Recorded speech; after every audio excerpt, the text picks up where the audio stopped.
বঙ্গোপসাগরের বুকে আবারও শক্তি বাড়াচ্ছে নিম্নচাপ। তার জেরেই ফের একবার দক্ষিণবঙ্গের জেলাগুলিতে প্রবল বৃষ্টির সম্ভাবনা রয়েছে।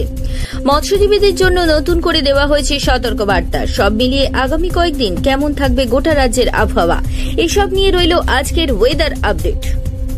বঙ্গোপসাগর ক্রমশ শক্তি বাড়াচ্ছে নিম্নচাপ।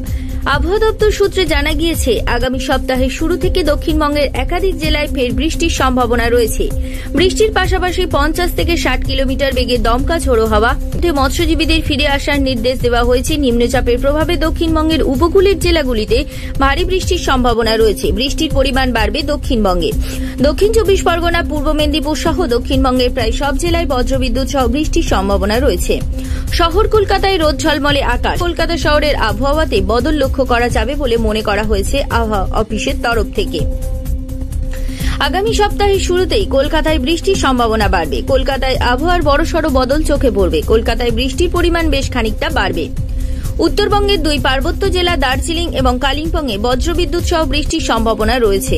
আগামী সপ্তাহের শুরু থেকে উত্তরবঙ্গের জেলাগুলিতে বৃষ্টির পরিমাণ বাড়তে পারে। আগামী সোম এবং মঙ্গলবার উত্তরবঙ্গের পার্বত্য জেলাগুলিতে ভারী বৃষ্টির সম্ভাবনা রয়েছে। ব্যুরো রিপোর্ট, জেলার বার্তা।